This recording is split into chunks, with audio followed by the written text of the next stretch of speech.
Hi friends, welcome back to my channel.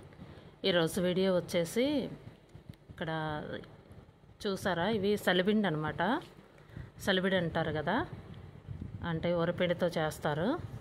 ఇక్కడ వచ్చేసి బూరెలకైతే పాకం పట్టారనమాట. ఇది బూరెలకు వచ్చేసి లేత పాకం అనమాట. ఇంకా బూరెలు చేయటానికి అని చెప్పేసి ఇది పిండి కలిపారనమాట, పాకం పట్టి. ఇదిగోండి, చిన్న చిన్న ఉండలుగా చేస్తున్నారు పిన్నివాళ్ళు అనమాట. ఇలా చిన్న చిన్న ఉండలుగా. ఈ ప్లేట్ కింద ఏమో బాగా పెద్ద గిన్నె అనమాట, అందులోనే పాకం పట్టారు. బాగా ఎక్కువ ఉంటుంది అనమాట. మనం ఎప్పుడప్పుడు కొంచెం గిన్నెలోకి తీసుకొని, సలిబిడి అనేది కొంచెం గిన్నెలోకి తీసుకొని, ఎక్కువ తీసుకోకుండా ఆరిపోతుంది కదా మొత్తం ప్లేట్ తీస్తే, అందుకని కొద్ది కొద్దిగా అనమాట. ఇదిగోండి, ఇలా కొద్ది కొద్దిగా వేరే గిన్నెలోకి తీసుకోవాలి. తీసుకొని ఇంకా చిన్న చిన్న ఉండలుగా చేసుకోవాలి. అంటే పెద్ద గిన్నె కదా, ఇంకా ఆరిపోతుంది అనమాట. అలా ఓపెన్ చేసి పెట్టకూడదు, చూపిస్తాను. ఇదిగోండి, ఇలా అంటే ఓపెన్ చేసి పెడితే ఏంటంటే డ్రై అయిపోతుంది అనమాట గాలికి. అందుకని ఎప్పుడప్పుడు ఏంటంటే సపరేట్ గిన్నెలోకి తీసుకున్నాం. సపరేట్ ఇలా గిన్నెలోకి తీసుకొని ఈ పిండిని ఏంటంటే ఇంకా చిన్న చిన్న ఉండలుగా చేసుకొని, ఇంకా దాన్ని ఏంటంటే ఒత్తుకొని ఇంకా బాండీలో వేసుకోవటమే, ఆ కళాయిలో.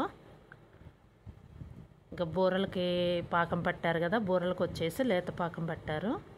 ఇదిగోండి,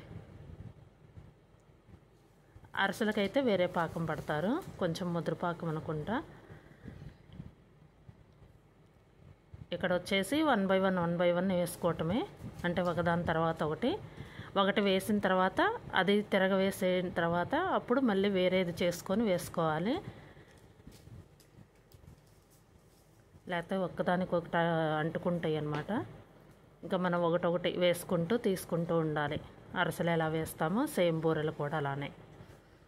ఇదిగో, ఒకవైపు కాలిన తర్వాత రెండో వైపుకి తిప్పుకున్నాం కదా, అప్పుడు మళ్ళీ చేసుకున్నది వేసుకోవాలి. ఇదిగోండి, చాలా బాగుంటాయండి టేస్టీగా. ఇందులో వచ్చేసి నువ్వులు, కొబ్బరి పొడి కూడా వేశారు. బాగుంటాయి కొబ్బరి వేస్తే. కాకపోతే ఎక్కువ రోజులు ఉండవు, కానీ కొద్ది కొద్దిగా చేసుకొని పెట్టుకుంటే బాగుంటాయి కొబ్బరి బూరలు కూడా. నువ్వులు కూడా వేశారనమాట. ఇలా వేసుకున్న తర్వాత ముందు కాలింది ఏంటంటే తీసి పెట్టుకుంటాము. ఇలా అసలు కలర్ఫుల్గా చాలా బాగున్నాయండి బూరెలు వచ్చేసి. మనకి ఇంట్లో ఏదన్నా స్వీట్ లేనప్పుడు ఇదిగోండి అసలు ఎలా పొంగినాయో చూడండి. సంక్రాంతి వచ్చిందంటే ఇలాంటివే గుర్తొస్తాయండి. పిండి వంటలే గుర్తొస్తుంటాయి. బూరెలు, అరసలు, లడ్డులు ఇలాంటివే గుర్తొస్తుంటాయి. చూడండి ఎలా ఉన్నాయో, కలర్ఫుల్గా చాలా బాగున్నాయి. బూరెలు అయితే రెడీ అయినాయండి. ఇదండి వీడియో కనుక మీకు నచ్చితే లైక్ చేయండి, షేర్ చేయండి, సబ్స్క్రైబ్ చేయండి. Thank you for watching.